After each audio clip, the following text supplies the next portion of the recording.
ذمہ دار کہتے ہیں کہ نہیں، بچے کو علم سکھاؤ. Knowledge is power, knowledge is light. علم طاقت ہے، علم روشنی کا نام ہے. Knowledge is ornament، knowledge is arms. علم ہتھیار ہے، علم زینت ہے، علم زیور ہے، علم پاور ہے، علم طاقت ہے. علم سکھاؤ بچوں کو، زمین بیچ کے بچوں کو علم سکھاؤ. علم وہ نہیں ہے جو انجینئر بننے کے بعد نوکری ملے اور نوکری کر کے کھائیں پیئیں اور مر جائے. علم وہ ہے جو رائٹ اور رانگ کا فرق سکھائے.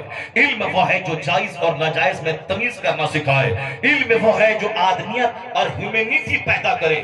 علم وہ ہے جو آدمی کے لیے روشنی کا کام کرے. ایسا نہیں کہ پڑھا لکھا نوکری نہیں ملی تو ٹرین کی پٹری میں کٹ گیا، پڑھا لکھا نوکری نہیں ملی تو صاحب نوکری نہیں ملی تو بینک کو لوٹ لیا، نوکری نہیں ملی تو ڈکیتوں کا ایک گروپ تیار کیا اور ایجیٹیشن شروع کر دیا، اور پڑھا لکھا نوکری نہیں ملی تو بس کو جلانا شروع کر دیا، گاؤں میں آگ لگانی شروع کر دی، ڈکیتی شروع کر دی. یہ کون علم ہے؟ جس علم کے پیچھے آپ پاگل ہیں، جس علم کے حاصل کرنے کے لیے آپ پاگل ہیں. فزکس میں نہیں بتایا جاتا کہ what is right, what is wrong, what is beneficial, what is useful, what is forbidden, what is permitted. یہ نہیں ہوتا فزکس میں. فزکس میں کیا ہوتا ہے؟ یہ سورج کیا ہے، سورج کیسے دوڑ رہا ہے، سورج ٹھہرا ہے کہ زمین ٹھہری ہے، زمین دوڑ رہی ہے. کوئی بولتا ہے، کوئی بولتا نہیں زمین موشن لیس ہے، سورج دوڑ رہا ہے.